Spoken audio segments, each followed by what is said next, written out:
ఇప్పుడు వైరాగ్య ప్రకరణములోని 21వ అధ్యాయం క్రియాస్వరూపం కృతాంత విలాసము.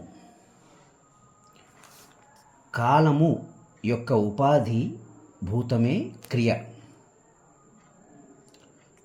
లోకాలన్నీ సృష్టించేది, సంహరించేది ఈ క్రియాతత్వమే. దీనినే దైవము అని కూడా అంటున్నారు.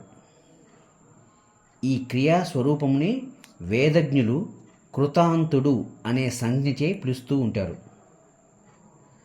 కర్మ యొక్క ఫలమును ఉత్పాదనము చేయటమే ఈ కృతాంతుడు అనుబడువానికి ఉన్న ఏకైక కర్తవ్యం. మన పురాణములలో యముడు అను నామముచే అష్టదిక్పాలకులలోని ఒకడుగా చెప్పబడుచున్నది ఈ కృతాంతుడే. దట్టమైన మంచు సూర్యకిరణములచే కరుగుచున్నట్లు ఈ కృతాంతుని వలనే ప్రాణులు పుట్టుచున్నాయి, నశిస్తున్నాయి. ఈ కనబడే జగన్మండలమంతా అతని నర్తనశాలయే కదా.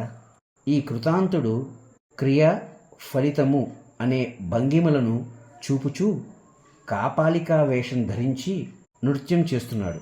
పైకి అనురాగి వలె కనిపిస్తూ అల్పబుద్ధులకు అర్థం కాని ఏదో నియతిని అనుసరిస్తూ జీవుల సుఖదుఖాలకు కారకుడు అగుచున్నాడు. నియతి అనగా దీనికి ఇది ప్రయోజనము అను నియమము, అనగా ఫేట్, డెస్టినీ. పైకి అనురాగి వలె కనిపిస్తూ అల్ప బుద్ధులకు అర్థం కాని ఏదో నియతిని అనుసరిస్తూ జీవుల సుఖదుఖాలకు కారకుడగుచున్నాడు ఈ కృతాంతుడు. ఈ నియతిని అనుసరించే స్వర్గ, మర్త్య, పాతాళ లోకములు, శుభ అశుభములు, కలిమి లేములు కలుగుచున్నాయి. లౌకిక వైదిక కర్మలతో కూడిన ఈ ప్రపంచ రచన అతనిదే.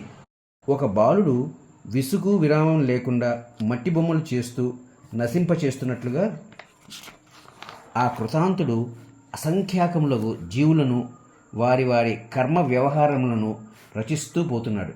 మరల ఆ కర్మల ప్రయోజనములను ప్రసాదిస్తూ సృష్టి ప్రళయములను సాగిస్తున్నాడు.